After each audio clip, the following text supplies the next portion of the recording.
Il n'a pas survécu. Quel dommage. Mais cette fortune nous appartient, à ma fille et à moi, maintenant. Tu ne seras toujours qu'une pièce de rechange inutile. Le faux sourire de Rebecca sifflait à travers l'écran, se noyant dans le tintement des verres de champagne sur un yacht de luxe. À peine rentré d'un déploiement naval, je me suis précipité à l'hôpital, seulement pour trouver mon père s'accrochant à ses derniers souffles, complètement seul, au milieu d'un enchevêtrement de tubes intraveineux en soins intensifs. Pendant ce temps, ma belle-mère dilapidait jusqu'au dernier centime de son argent durement gagné, pour financer ses fêtes incessantes. La rage m'a violemment serré la poitrine. J'ai froidement mis fin à l'appel vidéo avec ma belle-mère, et j'ai immédiatement contacté mon agent de liaison à la division des crimes financiers du FBI. D'un seul ordre, absolument toutes ses cartes de crédit ont été instantanément gelées. Exactement 60 minutes plus tard, mon téléphone a sonné, et j'ai entendu les cris hystériques de Rebecca. Elle était en proie à une panique aveugle, mais elle n'avait aucune idée. À la seconde exacte où le moniteur cardiaque de mon père a affiché une ligne plate pour la 3e fois, j'ai lancé un compte à rebours de 72 heures, pour lui faire officiellement payer le prix ultime. Avant de continuer, veuillez prendre un instant pour aimer et vous abonner à la chaîne, mais seulement si vous voulez vraiment connaître la fin de cette histoire. Et dites-moi, dans les commentaires, d'où vous regardez et quelle heure il est chez vous. J'ai poussé les portes battantes de l'unité de soins intensifs, et l'odeur épaisse et écœurante de l'alcool à friction et de l'eau de javel m'a frappé les poumons comme un poing fermé. Cette odeur a ramené mon esprit 15 ans en arrière, à l'après-midi où j'ai fait mon sac de marin et quitté le domaine Mendoza pour la dernière fois. J'avais 20 ans. J'ai laissé derrière moi l'odeur du parfum de ma mère, la seule chaleur que cette maison ait jamais connue, sachant pertinemment que le désodorisant bon marché de Rebecca effacerait toute trace d'elle en moins d'une semaine. J'avais raison. Ma mère est morte d'un cancer du pancréas quand j'avais 12 ans. 3 mois plus tard, Rebecca est apparue. Elle s'est présentée à un gala de charité que mon père organisait en mémoire de ma mère, vêtue d'une robe au décolleté bien trop plongeant pour une collecte de fonds funéraires, riant trop fort aux tentatives maladroites de mon père, accablé de chagrin, d'engager la conversation. En 6 semaines, elle dormait dans le lit de ma mère. En 3 mois, sa fille de 10 ans, Émilie, avait emménagé dans la chambre en face de la mienne, et les serrures de l'armoire à bijoux de ma mère avaient été changées. Je l'ai découvert en essayant de récupérer l'épingle à cheveux en perles de ma mère, pour une photo de classe. Rebecca m'a dit que l'armoire était désormais interdite d'accès. Elle l'a dit avec un sourire qui n'atteignait pas ses yeux, sa main posée sur mon épaule avec juste assez de pression pour me rappeler qu'elle était plus grande, plus âgée, et qu'elle occupait maintenant le centre de l'attention de mon père. J'avais 12 ans. Je ne comprenais pas encore le mot manipulation psychologique. Je savais juste que la maison ne sentait plus comme ma mère, et que la femme qui l'avait remplacée me regardait de la même manière qu'un chat observe un oiseau qu'il n'a pas encore décidé de tuer. La chambre des soins intensifs était glaciale.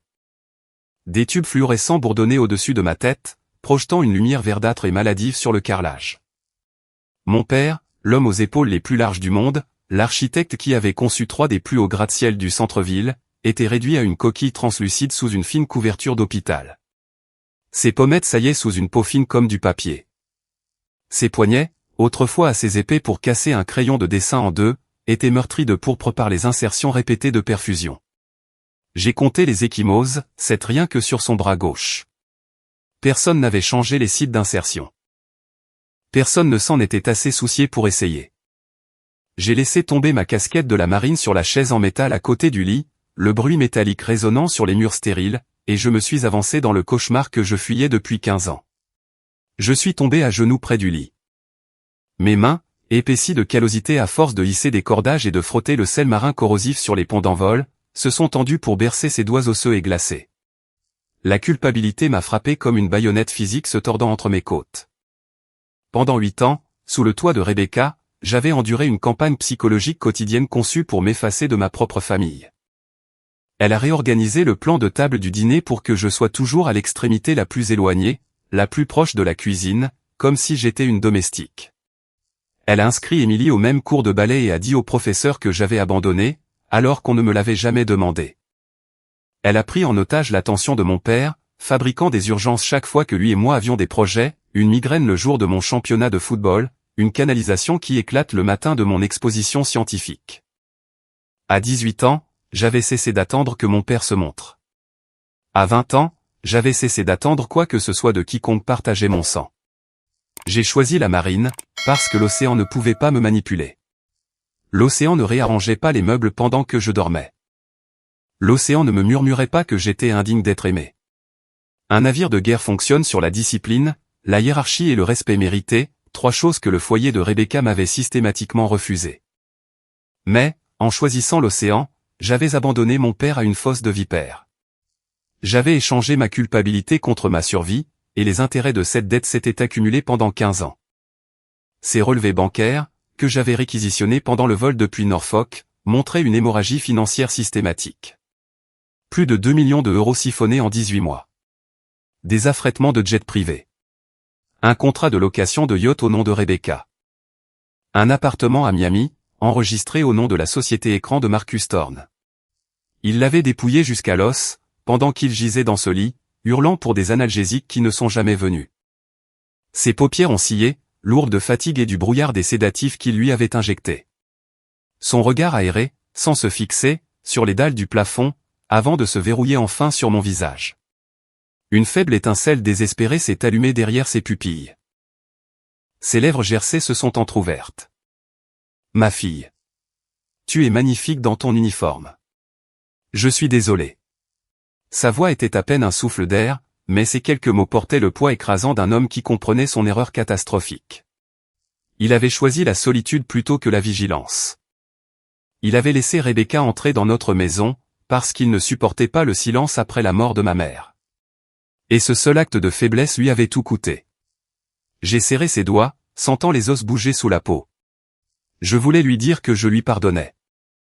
Je voulais lui dire que j'aurais dû rester. Mais les mots se sont bloqués derrière mes dents, comme une balle qui refuse de s'engager dans la chambre.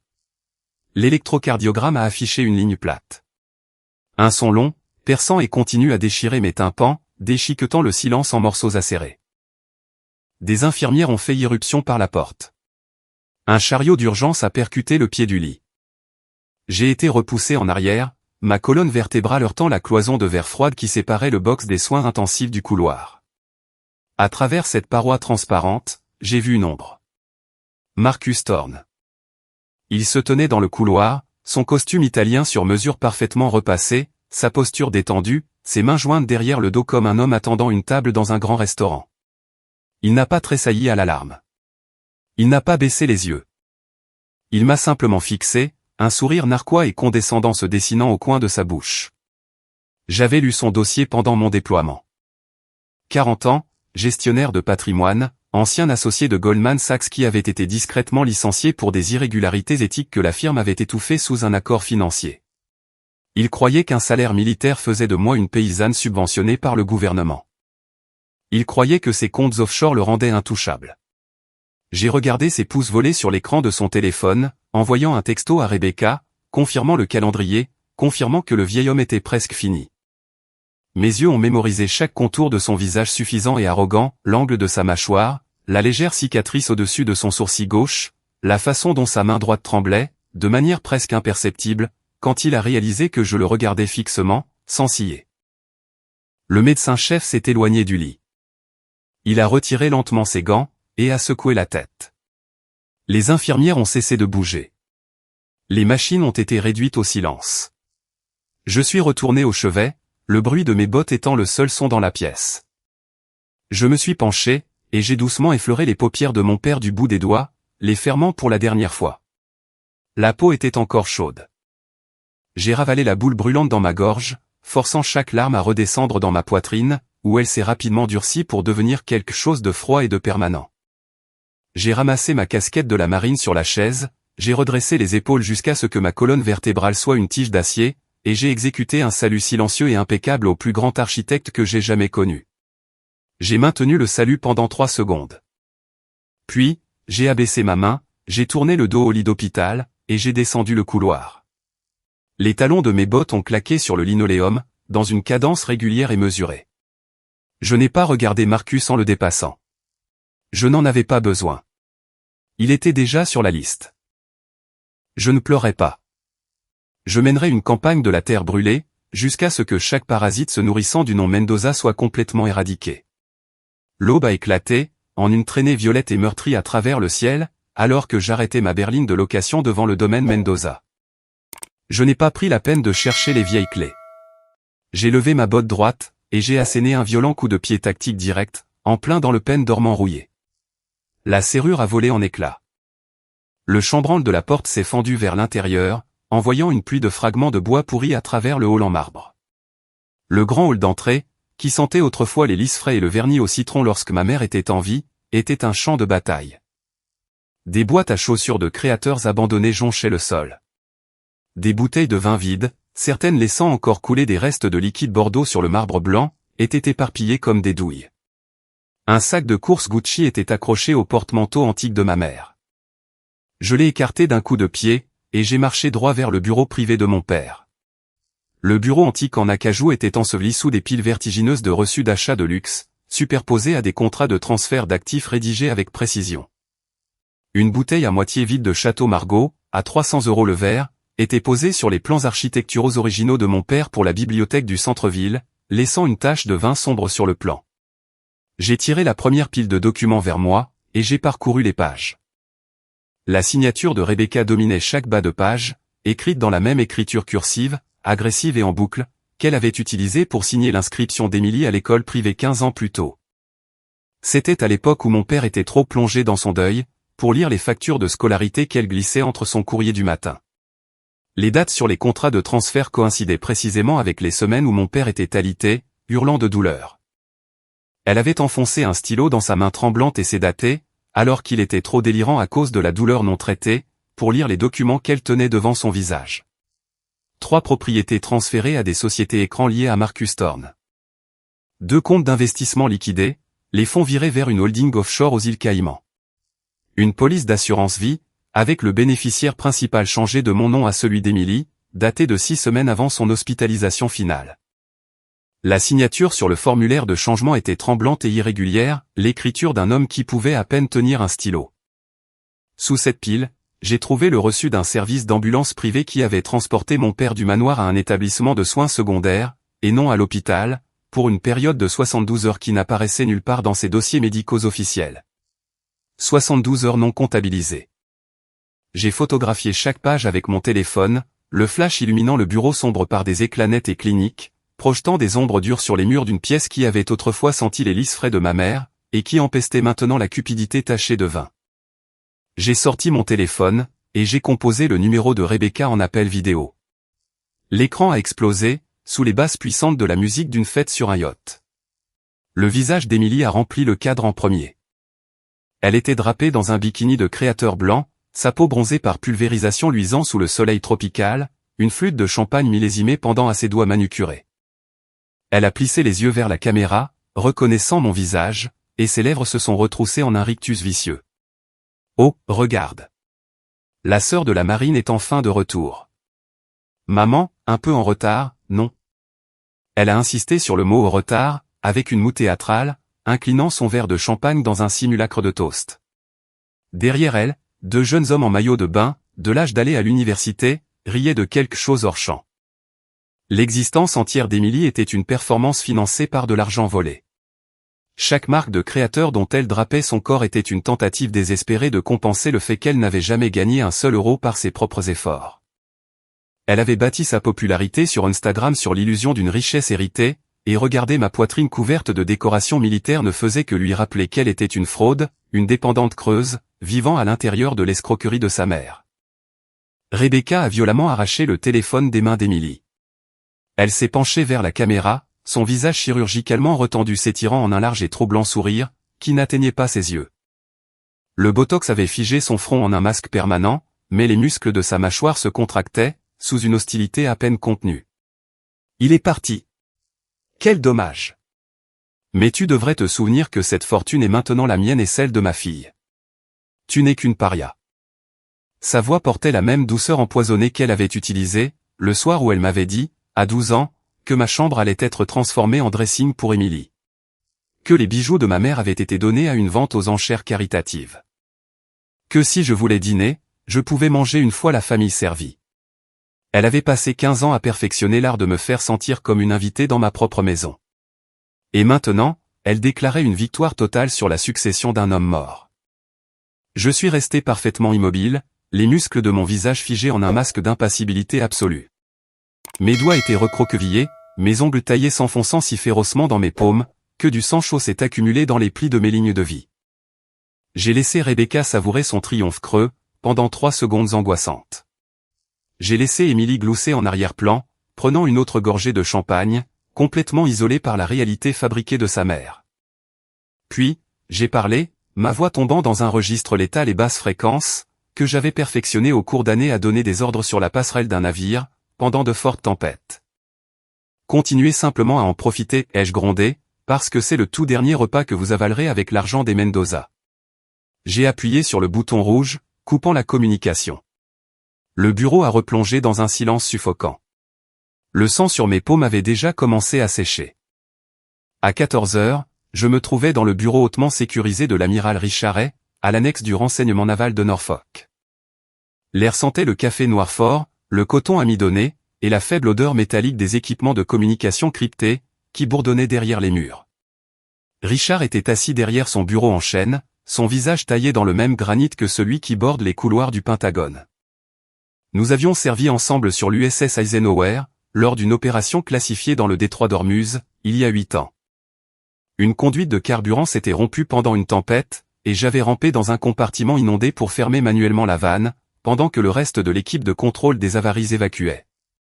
Richard m'avait sorti de là quand mon oxygène avait commencé à manquer. Il n'en a plus jamais parlé. Moi non plus. Il ne me devait rien. Je ne lui devais rien. C'est exactement pourquoi je lui ai fait confiance pour le dernier acte de défi de mon père. J'ai claqué une pile de preuves photographiées sur son bureau, des virements frauduleux, des signatures falsifiées, et des numéros d'acheminement de société écran. Ils l'ont assassiné, et ils déplacent l'argent, ai-je déclaré. Richard a étudié les documents pendant 4 secondes. Il a hoché vivement la tête, a décroché son téléphone rouge sécurisé, et a appelé son agent de liaison au sein de l'unité spéciale des crimes financiers du FBI. Les preuves étaient suffisamment accablantes pour contourner les délais bureaucratiques habituels. Le FBI a obtenu une injonction fédérale d'urgence, frappant les réseaux bancaires internationaux avec la rapidité et la précision d'une frappe de drone synchronisée. Chaque compte lié à Rebecca Mendoza, Emily Mendoza et Marcus Thorne a été verrouillé en 45 minutes. Richard a raccroché le téléphone, m'a regardé par-dessus son bureau, et a prononcé 2 mots, partez à la chasse. À 16 heures, j'ai franchi les imposantes portes en verre du siège social de la First National Bank, au centre-ville. Mes bottes de combat ont claqué contre les sols en marbre poli, chaque pas résonnant dans le hall caverneux comme un coup de feu. Le gardien de sécurité au bureau d'accueil s'est redressé sur sa chaise. 2 caissiers de banque ont interrompu leur conversation. Je n'ai pas ralenti. Je me suis dirigé directement vers les ascenseurs de la direction.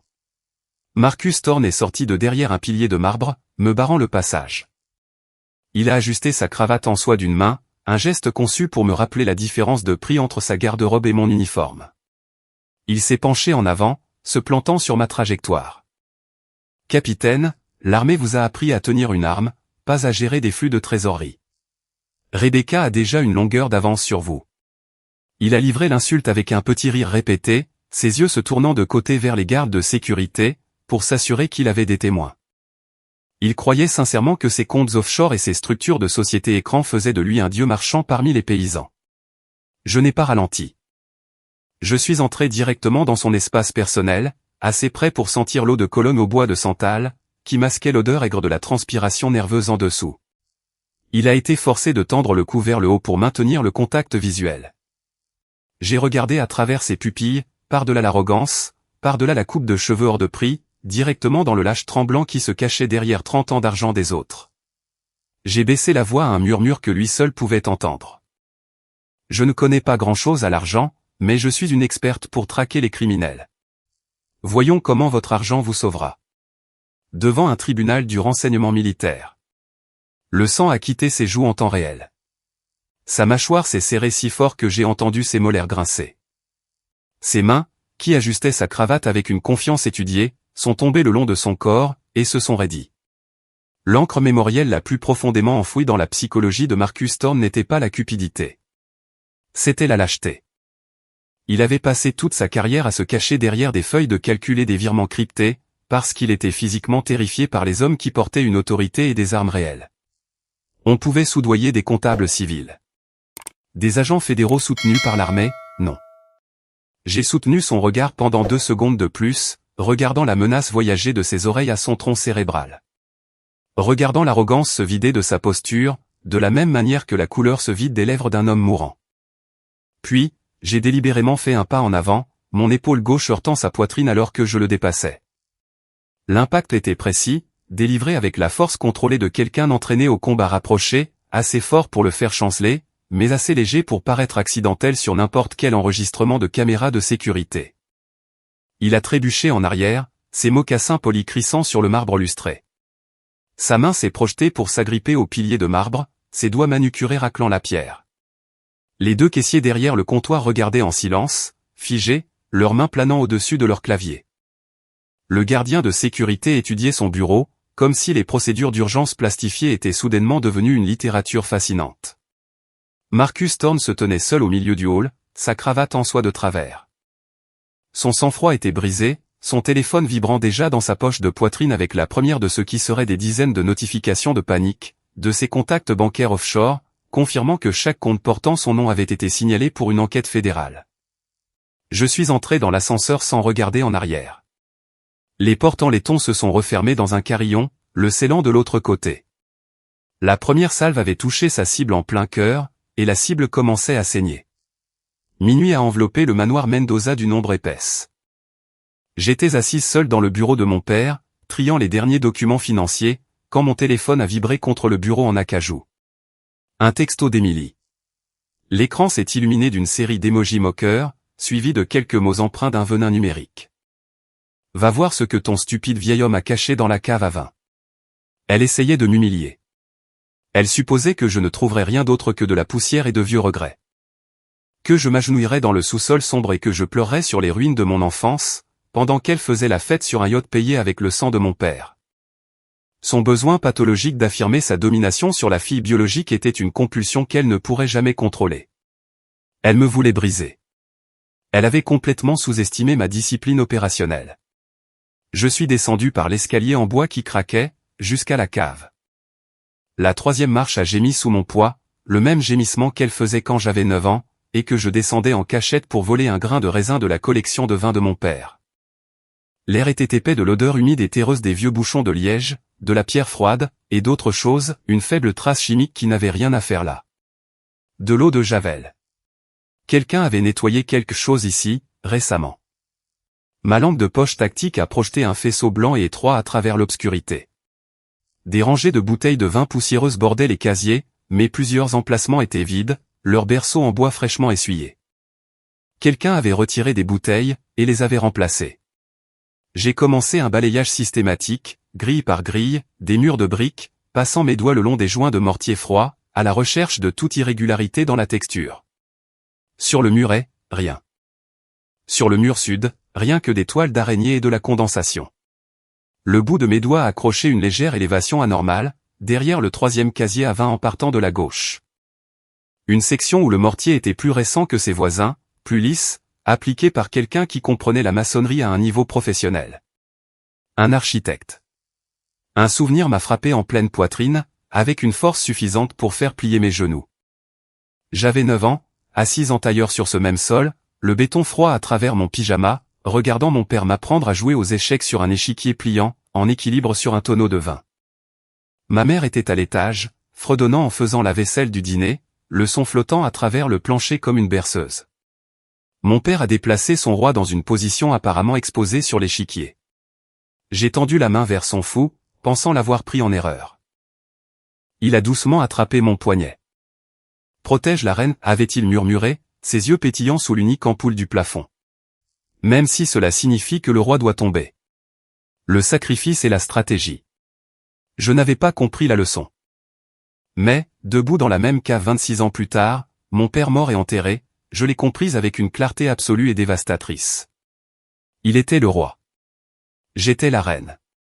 Et il s'était sacrifié pour protéger l'échiquier. J'ai appuyé sur la brique descellée. Une section du mur a glissé vers l'intérieur avec un grincement sourd, révélant un coffre-fort numérique dissimulé, de la taille d'une boîte à chaussures, boulonné directement dans les fondations en béton. Le clavier numérique brillait d'un faible vert. J'ai tapé ma date de déploiement, le seul numéro qu'il pouvait être certain que Rebecca ne devinerait jamais. La lourde porte en acier s'est ouverte d'un clic. À l'intérieur, reposant sur l'étagère en métal froid, se trouvait une unique clé USB cryptée et un morceau de papier plié, avec l'écriture de mon père. 2 mots, termine le travail. J'ai branché la clé dans mon ordinateur portable sécurisé, sur le comptoir de la cuisine à l'étage.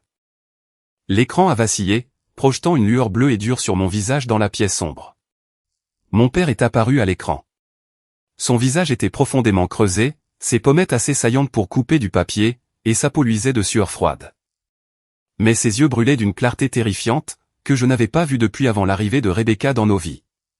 Il s'est penché vers la caméra, sa voix rauque et graveleuse, forçant chaque mot à travers une gorge qui semblait avoir été raclée avec du papier de verre. Madison. Je ne suis pas stupide, ma fille. Je sais que Rebecca et ce salaud de docteur Alan Vance ont comploté ensemble. Ils ont remplacé mes analgésiques par des placebos. Mes poumons se sont contractés. Le docteur Alan Vance. Le médecin privé qui avait géré le traitement de la douleur de mon père au cours des 2 dernières années. Le même homme que j'avais vu rôder dans le couloir de l'hôpital, transpirant à travers sa chemise, évitant le contact visuel avec tous ceux qui passaient. Mon père a toussé violemment, éclaboussant l'objectif de la caméra de gouttelettes de sang, et a continué, j'ai secrètement transféré les principaux actifs dans une fiducie caritative. J'ai besoin que tu arraches leur masque. Il a fait une pause, regardant directement dans l'objectif. Directement dans mes yeux, par-delà le temps et la mort. Il avait enduré des mois d'agonie sans médicaments, allongé dans ce lit, pendant qu'il croyait avoir gagné. Leur permettant de devenir complaisants et négligents. Tout cela pour qu'il puisse forger cette arme, et la placer dans la seule paire de mains en qui il avait confiance. J'ai tendu le bout de mes doigts tremblants, traçant les pixels froids de son visage sur l'écran. L'unique larme qui s'est échappée sur ma joue s'est évaporée presque instantanément, dans l'air glacial de la cave. J'ai mémorisé chaque mot, chaque tout, chaque gouttelette de sang sur l'objectif. Puis, j'ai refermé l'ordinateur portable d'un claquement sec et définitif. La lumière bleue s'est éteinte. La cuisine a plongé dans l'obscurité totale. Je me suis levé lentement, sentant les vertèbres de ma colonne s'empiler et se verrouiller en une colonne rigide. La fille en deuil, qui s'était agenouillée près d'un lit d'hôpital 12 heures plus tôt, avait disparu. À sa place se tenait un prédateur au sommet de la chaîne alimentaire, détenant les coordonnées exactes pour anéantir toute une entreprise criminelle. L'air suffocant, lambrissé de chaînes, du palais de justice du comté pesait sur mes épaules comme un poids physique, reflétant parfaitement la pression fantôme des derniers râles de mon père. J'étais assise au 2e rang, derrière la table du demandeur, mon uniforme de cérémonie de la marine repassé avec des plis acérés, chaque médaille et ruban positionnés selon le règlement. De l'autre côté de l'allée, Rebecca livrait une leçon magistrale de deuil théâtral. Elle tamponnait ses yeux complètement secs avec un mouchoir en soie, monogrammé aux armoiries de la famille Mendoza. Des armoiries qu'elle n'avait aucun droit de sang à porter. Son avocat, un plaideur habile du centre-ville avec une coupe de cheveux à 2000 €, me dépeignait comme une fille avide, distante et militariste, qui avait abandonné son père mourant et qui revenait maintenant en piqué pour voler la bouée de sauvetage d'une veuve éplorée. Les sanglots fabriqués de Rebecca résonnaient sur les murs de la salle d'audience, chacun calibré pour atteindre la fréquence d'un animal blessé. À côté d'elle, Emily mâchait agressivement un chewing-gum, sa mâchoire travaillant en cercle furieux, me foudroyant du regard de l'autre côté de l'allée avec une haine non filtrée. Elle portait une robe de créateur noir qui coûtait plus que le salaire mensuel d'un matelot de base. L'étiquette de prix était encore rentrée à l'intérieur du col. Elle n'avait même pas pris la peine de l'enlever. La galerie derrière moi était bondée. Les journalistes locaux remplissaient le banc de la presse, leurs appareils photo interdits, mais leurs carnets ouverts et leurs stylos en mouvement. 2 rangs derrière Rebecca, une femme que je ne reconnaissais pas était assise, parfaitement immobile, observant les débats avec l'intérêt détaché d'une évaluatrice professionnelle. J'en ai pris note mentalement. Édouard Martinez, mon avocat et ancien officier du JAG qui avait poursuivi des crimes de guerre sur 3 théâtres d'opérations différents, s'est lentement levé. Il mesurait 1,90 m, bâti comme un ancien linebacker universitaire qui avait troqué le terrain pour la faculté de droit. Et quand il se levait, toute la salle d'audience semblait plus petite. Édouard m'avait exposé sa stratégie la veille, autour d'un café froid dans son bureau. Nous ne discutons pas avec les larmes, avait-il dit, en alignant ses documents en une pile précise. Nous rendons les larmes non pertinentes. Il n'a pas élevé la voix. Il n'a pas prêté attention à la performance de Rebecca. Il a simplement tapé sur une seule touche de son ordinateur portable, et les énormes écrans de la salle d'audience se sont animés. La première image était une comparaison côte à côte des virements offshore, les numéros d'acheminement surlignés en rouge vif, montrant le chemin précis de 3 millions d'euros, depuis les comptes personnels de mon père, en passant par la société écran de Marcus Thorne aux îles Caïmans, jusqu'au compte privé de Rebecca en Suisse. La deuxième image était un arrêt sur image de la confession vidéo de mon père. Édouard a appuyé sur Play. La voix numérisée et puissante de mon père a rempli la salle d'audience, résonnant sur les panneaux de chêne, rebondissant sur les sols en marbre, frappant chaque oreille dans la galerie. Les sanglots fabriqués de Rebecca se sont étranglés dans sa gorge. Le son est mort comme un moteur à court de carburant. Son masque s'est brisé en temps réel. Ses yeux se sont exorbités, le blanc entièrement visible autour de ses iris, alors que la preuve indéniable de sa conspiration résonnait dans la salle silencieuse. Son avocat lui a attrapé le poignet sous la table, serrant assez fort pour laisser des marques, un signal désespéré pour qu'elle se taise. Mon regard a balayé lentement le visage tremblant de Rebecca, traversant la galerie de la salle d'audience jusqu'à se verrouiller sur la dernière rangée. Le docteur Alan Vance se ratatinait sur le banc en bois, essayant de rendre sa charpente d'1,80 m invisible. La sueur coulait sur son front en grosses gouttes luisantes. Ses mains tremblaient violemment sur ses genoux, les doigts entrelacés, les jointures blanches. Il a entendu son propre nom exploser à travers les haut-parleurs de la salle, alors que la voix enregistrée de mon père l'accusait d'avoir échangé des analgésiques contre des placebos. Son ancien scandale de faute professionnelle médicale, celui que Rebecca avait utilisé pour le faire chanter, était à quelques secondes de devenir public. Ses yeux se sont levés, cherchant une échappatoire, et ont croisé directement mon regard. Je l'ai regardé avec le détachement mécanique d'un bourreau examinant une tâche accomplie. Aucune colère, aucune satisfaction. Juste la reconnaissance froide et clinique qu'il était déjà mort, et qu'il n'avait simplement pas encore cessé de respirer. Il a physiquement reculé contre le banc, la couleur se vidant de son visage comme de l'eau s'écoulant d'un récipient fissuré. Le juge a abattu son maillet avec un craquement assourdissant, qui a fendu le silence de la salle comme un coup de fusil. Il a émis une injonction permanente, privant Rebecca de tous ses droits de succession, avec effet immédiat. Rebecca a poussé un cri sauvage et indigne, qui a déchiré son personnage d'élite soigneusement construit. Elle a attrapé son avocat par les revers de sa veste de costume, le secouant, exigeant qu'il fasse quelque chose, qu'il arrange ça, qu'il fasse appel, qu'il fasse disparaître le problème. La galerie a éclaté en murmures. La mâchoire d'Émilie a finalement cessé de mâcher. Je me suis levé calmement de mon siège, j'ai ajusté mes manchettes avec une précision absolue, et j'ai boutonné la veste de mon uniforme. Je venais de sectionner leur principale artère financière. Le sang était dans l'eau. Je me suis retourné, et j'ai franchi les doubles portes sans regarder en arrière, les laissant commencer à s'entre-déchirer dans les décombres. Si vous avez déjà eu à défendre vos limites personnelles contre des parents toxiques dans votre propre vie, veuillez prendre une seconde pour aimer cette vidéo. Partagez votre propre histoire de survie dans les commentaires ci-dessous, car lire vos expériences me donne de la force. Et je veux que vous sachiez que vous ne vous battez jamais seul. Je suis retourné au domaine l'après-midi suivant, et j'ai trouvé les portes d'entrée pendantes sur leurs gonds, grandes ouvertes comme la gueule d'un animal éviscéré. La destruction était totale. Furieuse de son humiliation au tribunal et de la perte complète de ses droits de succession, Rebecca avait lâché Émilie et une équipe de 4 voyous engagés, pour saccager systématiquement chaque pièce de la propriété. Les vaisseliers étaient renversés, leur contenu brisé sur le marbre en tas de poussière de porcelaine blanche et bleue. Les plans architecturaux encadrés de mon père, 40 ans de dessins qu'il avait accrochés le long du couloir avec des supports personnalisés qu'il avait lui-même soudés, avaient été arrachés des murs et piétinés.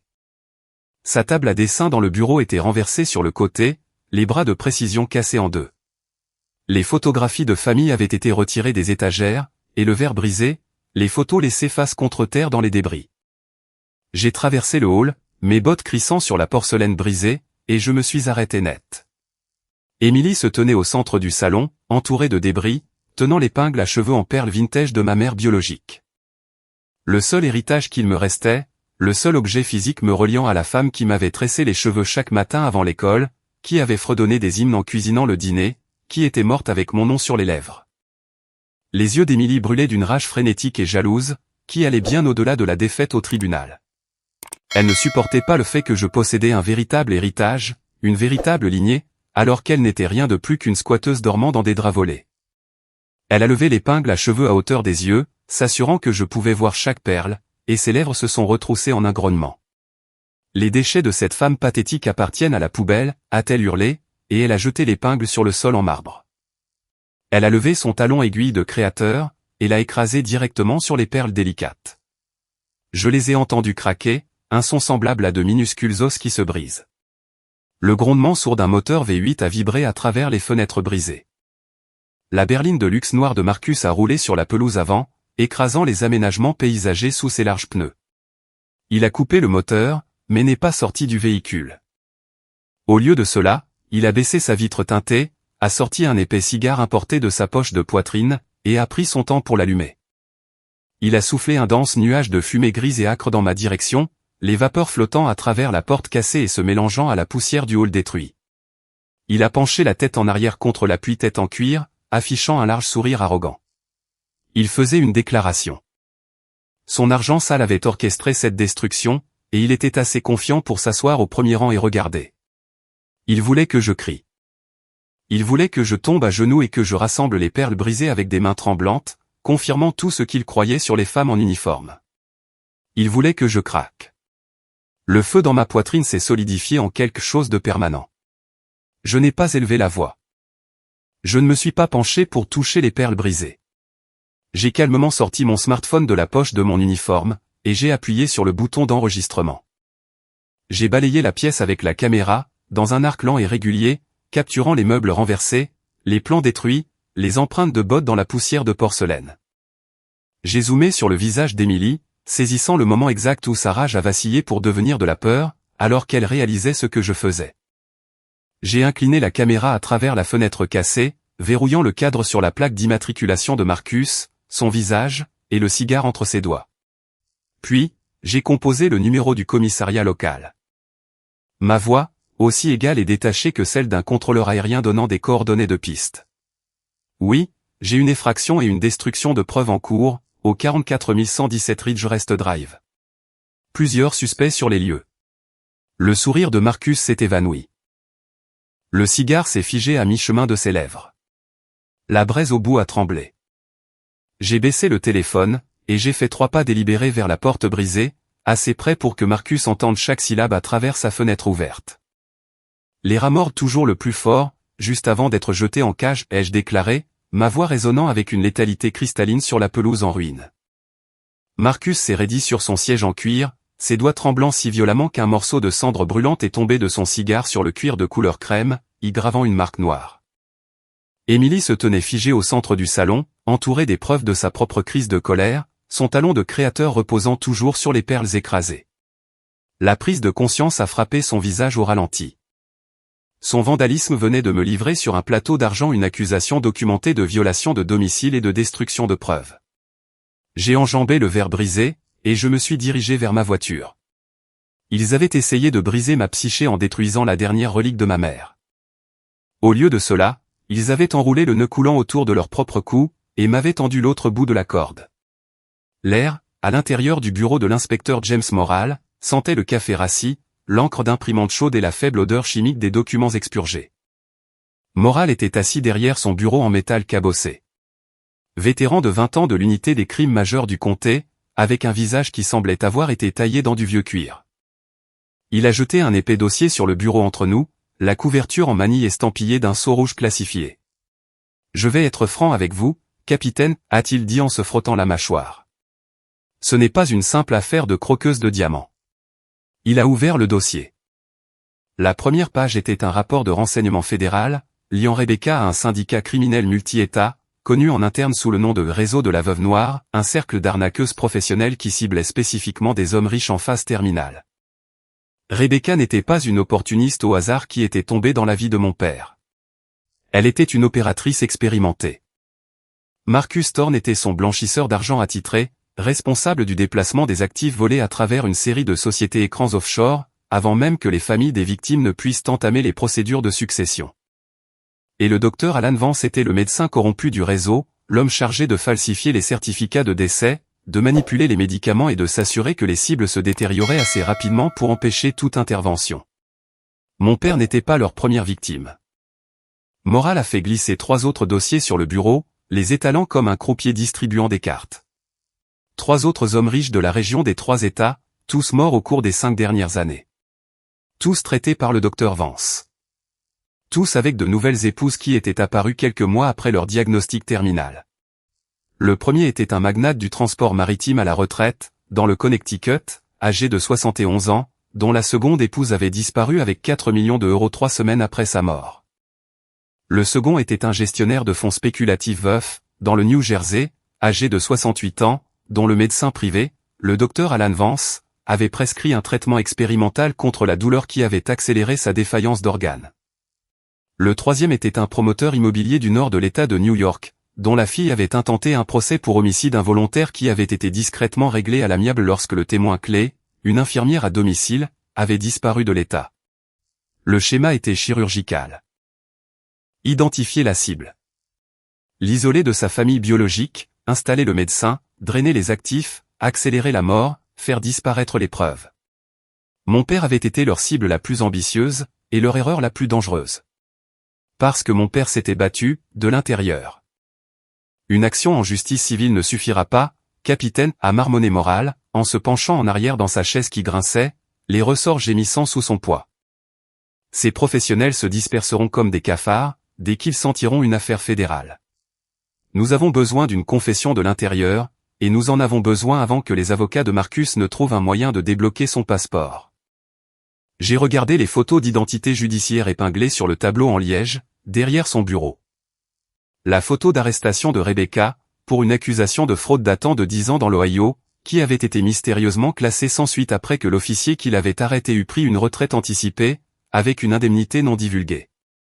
Ses cheveux étaient plus courts sur la photo, plus foncés, et son nom était indiqué comme Rebecca Stanton, et non Mendoza. Elle avait changé d'identité au moins une fois avant d'entrer dans la vie de mon père. Le portrait d'entreprise de Marcus brillait d'une confiance fabriquée. Ses dents trop blanches, son col trop rigide, ses yeux tenant la concentration vide et prédatrice d'un homme qui considérait les autres êtres humains soit comme des actifs, soit comme des passifs. Le portrait du conseil médical de Vance montrait un homme déjà en train de se noyer, son sourire crispé et forcé, ses yeux se tournant légèrement à gauche de l'objectif de la caméra, comme pour vérifier si quelqu'un regardait derrière le photographe. Je savais exactement comment faire craquer chacun d'entre eux. Je suis retourné à mes quartiers temporaires, un appartement de 2 chambres près de la base, et j'ai débarrassé la table de la salle à manger. J'ai déplacé les chaises contre le mur, j'ai posé une feuille de papier craft sur la surface, et j'ai commencé à construire une salle de guerre psychologique.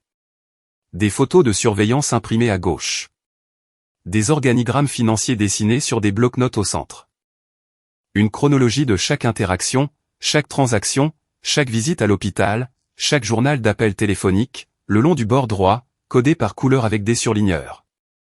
Rouge pour Rebecca, bleu pour Marcus, vert pour Vance. Les zones de chevauchement, où leurs activités se croisaient, étaient colorées en noir. Il y avait beaucoup de zones noires. Je n'avais pas besoin d'armes pour cette phase. J'avais besoin d'enveloppes. J'ai soigneusement rédigé 2 lettres anonymes, chacune conçue avec précision pour exploiter le point de fracture psychologique spécifique que j'avais identifié chez chaque cible. L'identité entière du docteur Vance était construite sur le besoin désespéré d'éviter la prison. Il avait étouffé un procès pour faute professionnelle il y a 12 ans, qui aurait mis fin à sa carrière, et Rebecca avait découvert l'accord financier enterré, et l'utilisait comme une laisse. Marcus vénérait l'argent comme un prêtre vénère les Écritures. Ses comptes offshore n'étaient pas seulement de la richesse. Ils étaient son identité, son armure, sa preuve de supériorité. Dépouillez-le de son argent, et Marcus Thorne n'était plus qu'un comptable terrifié dans un costume qu'il ne pouvait plus se permettre. J'allais faire exploser leur loyauté de l'intérieur, transformant le manoir Mendoza en un abattoir psychologique, où leur propre paranoïa ferait le travail à ma place. J'ai glissé l'appât dans le courrier le lendemain matin. Pour le docteur Vance, une simple enveloppe blanche sans adresse de retour, contenant une photocopie des reçus de corruption que j'avais récupérés dans le coffre de mon père, et une seule phrase dactylographiée, centrée sur une page blanche. Rebecca est sur le point de faire de vous le bouc émissaire pour Marcus.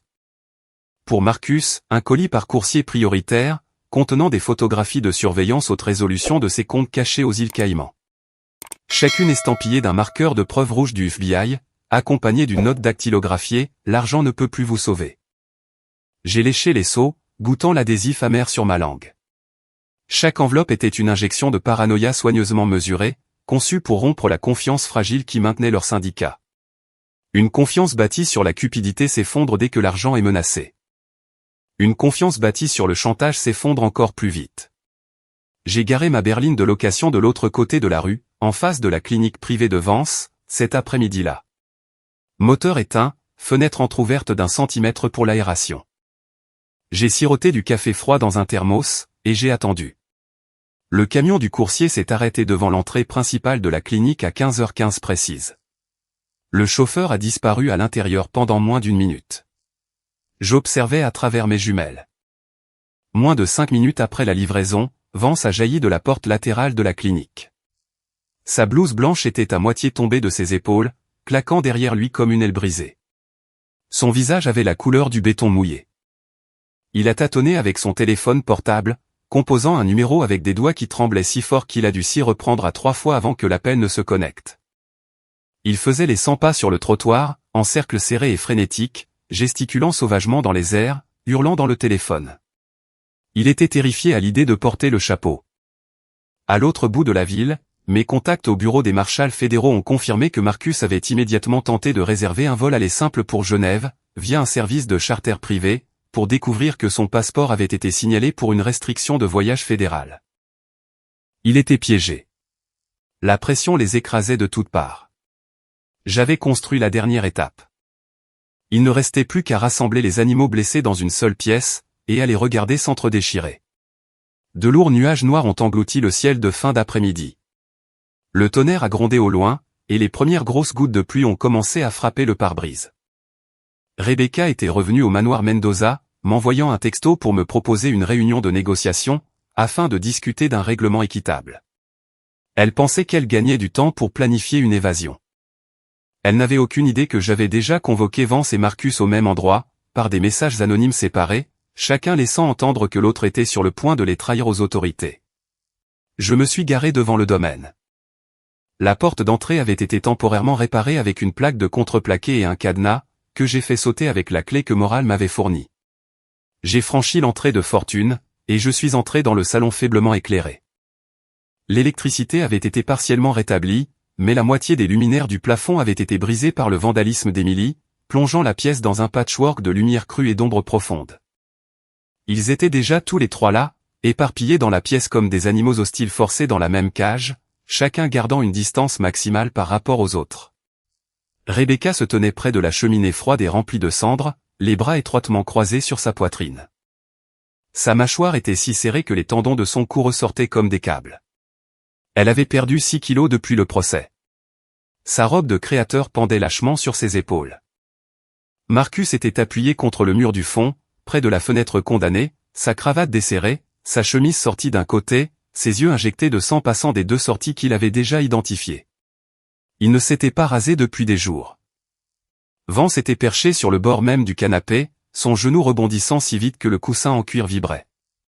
Sa mallette de médecin usée était agrippée sur ses genoux, comme un enfant tenant un animal en peluche pendant un orage.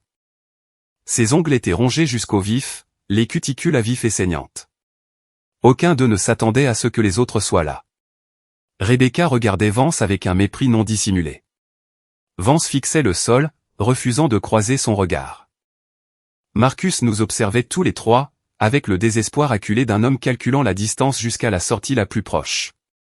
Les lettres anonymes avaient fait leur travail. 3 personnes, qui s'étaient autrefois fait suffisamment confiance pour assassiner un homme ensemble, étaient maintenant assises dans la même pièce.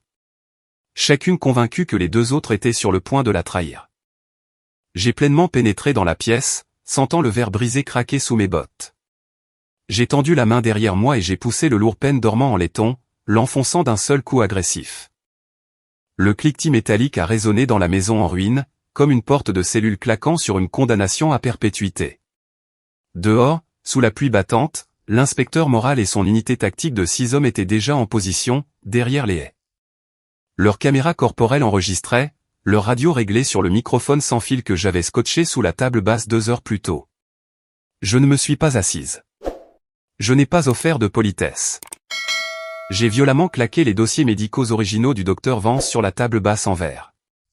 L'impact a fissuré la surface, envoyant une toile d'araignée de fracture à travers le verre trempé. La pièce est devenue silencieuse. Le seul son était la pluie martelant les fenêtres. Je me suis tourné vers Vance, le clouant sur place sous tout le poids de mon regard. « Docteur Vance, voulez-vous vous rendre, ou laisser Rebecca faire de vous le bouc émissaire ?» Ma voix a traversé la pièce comme une lame dentelée raclant un os. La pression psychologique que j'avais accumulée pendant des jours, les lettres anonymes, les photos estampillées du FBI, les comptes gelés, tout cela a explosé simultanément à l'intérieur du crâne de Vance. Son corps entier a été violemment secoué de convulsions. Il a levé les mains, sa mallette de médecin tombant au sol, déversant des flacons de pilules sur le tapis. Il a pointé un doigt accusateur et tremblant directement sur le visage de Rebecca, ses yeux sauvages de terreur animale. « C'est elle qui m'a forcé. Elle m'a dit qu'il devait mourir avant vendredi », a-t-il hurlé, sa voix se brisant dans un désespoir pathétique et pur. La confession est restée suspendue dans l'air, comme une grenade dégoupillée. La confession flottait dans l'air vicié. Vance sanglotait maintenant, son visage enfoui dans ses mains, du mucus et des larmes coulant entre ses doigts. Il avait passé 2 ans à torturer un homme mourant, parce qu'il avait plus peur de perdre sa licence médicale que de perdre son âme. Et maintenant, tout le poids de cette transaction s'effondrait sur lui. Le visage de Rebecca s'est tordu. Le masque soigneusement entretenu de la veuve éplorée, l'élégante mondaine, la belle-mère dévouée, le personnage qu'elle avait construit au fil de décennies de pratique sur des hommes mourants et leurs familles. Tout cela s'est vaporisé en un seul instant violent, révélant le prédateur sauvage et vicieux qui se cachait sous le botox et la soie, depuis le jour où elle était entrée pour la première fois dans la maison de mon père. La ferme, idiot, a-t-elle rugi, sa voix se brisant dans un registre que je ne lui avais jamais entendu, rauque et guttural, dépouillé de toute once de raffinement fabriqué. De la salive a volé de ses lèvres. Elle s'est tournée vers Marcus, ses yeux exorbités de désespoir maniaque, ses doigts griffant l'air. « Occupe-toi de cette gamine », a-t-elle ordonné, en pointant son doigt dans ma direction, s'attendant pleinement à ce que son loyal homme de main s'avance et me retire physiquement de la pièce. Mais Marcus reculait déjà vers la porte d'entrée verrouillée, ses omoplates pressées contre le contreplaqué. Son visage était luisant de sueur froide. Sa cravate pendait lâchement autour de son cou, comme un nœud coulant qu'il s'était lui-même noué. Sa faille fatale, la lâcheté absolue et profondément ancrée qui se cachait derrière son empire financier, a pris le contrôle total de son corps. Ses jambes tremblaient, sa voix s'est brisée en un bégaiement aigu. Mes comptes sont gelés. Tu es toute seule. Il a levé les 2 mains en signe de reddition totale, les paumes en avant, les doigts écartés. C'était fini. L'argent avait disparu. Et sans l'argent, Marcus Thorne n'était plus qu'un homme d'âge mûr terrifié, dans un costume froissé, suppliant qu'on le laisse sortir d'une pièce qu'il avait aidé à verrouiller. Je suis entré directement dans l'espace personnel de Rebecca. Assez près pour sentir le parfum cher qu'elle portait pour masquer le désodorisant bon marché qui avait hanté mon enfance. Assez près pour voir les vaisseaux sanguins éclater dans le blanc de ses yeux. Assez près pour sentir la chaleur de son souffle paniquer contre mon menton. J'ai déchaîné 15 ans de vérité réprimée et angoissante. Vous avez été jalouse de moi, dès le premier jour où vous avez mis les pieds dans cette maison, parce que vous saviez que vous ne seriez jamais rien d'autre qu'un parasite. Mettez ces menottes. Ce sont les seuls bijoux que vous méritez. Les mots ont atterri comme des obus d'artillerie.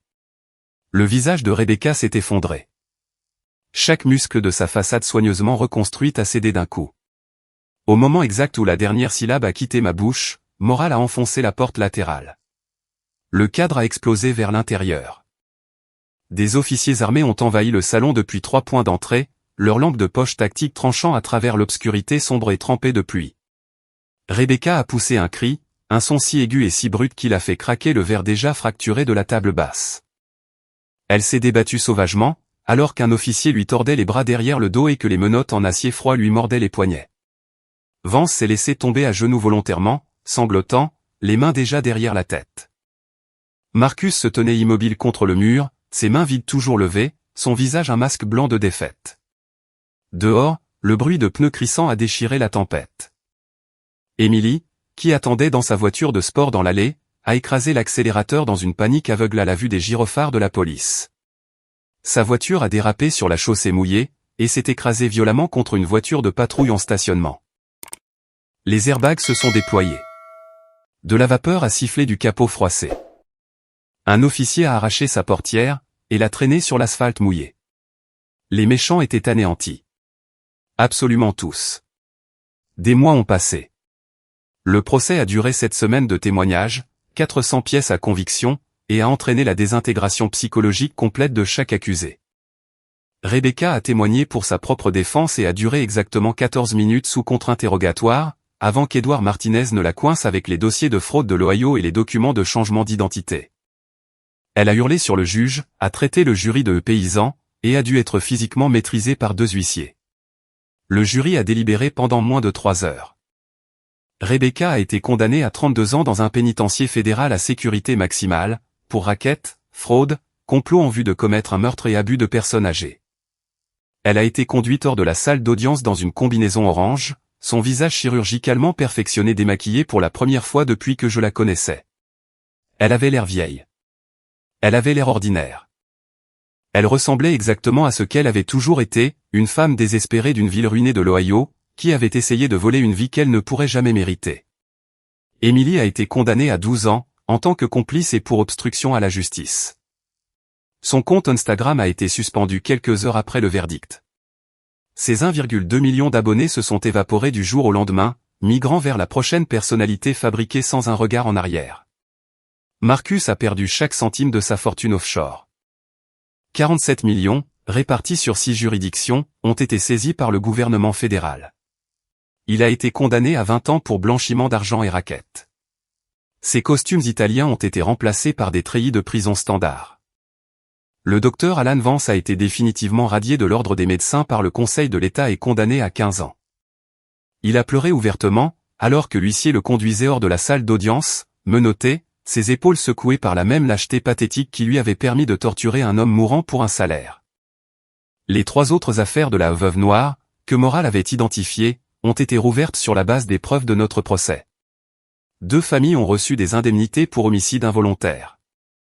La fille d'une victime survivante m'a appelé d'une cabine téléphonique dans le Michigan, sanglotant, me remerciant d'avoir donné un nom à la mort de son père. Le syndicat, qui s'était nourri d'hommes seuls et mourants, a été démantelé de façon permanente. La balance de la justice avait été violemment et irréversiblement rééquilibrée. Je me tenais au centre d'un chantier de construction animé, à la périphérie de la ville, le chaud soleil de l'après-midi pesant sur mes épaules.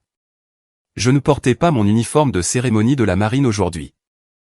J'avais demandé un congé du service actif, le premier congé volontaire en 15 ans de service continu.